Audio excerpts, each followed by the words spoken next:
Believe it or not, even before prices started falling, you didn't have to spend a lot to get a great bourbon. This is National Bourbon Heritage Month.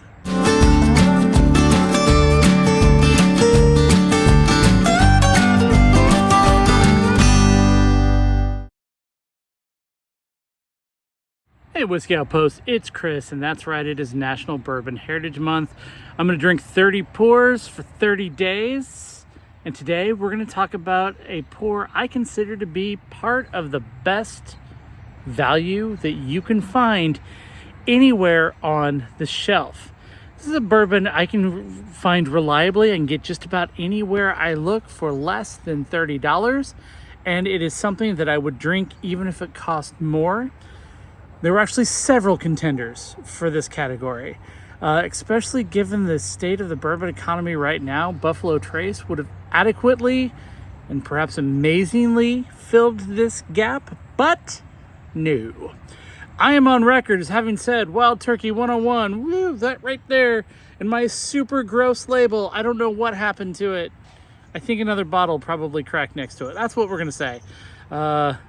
My dog also has a taste for bourbon, so who knows? Yeah, anyway, that's Wild Turkey 101, and I am on record as having said it is the best bourbon for the price, and I'm going to stick to that. I think that, like I said, the runner-up definitely would have been Buffalo Trace these days, now that not only is it not allocated, but everywhere I go, there's like cases sitting on the floor, and it's sad. But the reason I didn't pick Buffalo Trace, though, is I'm going to use it actually on a different day. And I'm trying to do a different pour every day because I'm an alcoholic, I guess. Yeah, I don't know. Anyway, but no, Wild Trace is just, it's always treated me right, at least the 101 variety. I'm not the hugest fan of Wild Turkey if it's not 101. And some of their higher priced ones I don't think are best. You know, a lot of people go nuts for the Master's Keep. I actually think the Rare Breed is better than that. But 101 does me right every time. And I'm doing this funny motion because I can. It's my show. Anyway, so let's go in. If you've not had Wild Turkey before, I was such a snob that the name Wild Turkey kind of turned me off. But, you know, on the nose, I keep going in because you get different aromas than you expect. It kind of starts off with that basic char, barrel, vanilla, cinnamon, and in the end I get a lot more oak. Like if I really sniff it, there's oak, there's some corn that comes through, just some kind of natural sweetness, and every now and then I get a little whiff of peanut. I don't know if you get it, but tell me if you do. Put it in the comments. On the palate, though, that peanut, that kind of dusty barrel just comes in so much. It's just kind of like for $22 or something like that. It's such a complex flavor.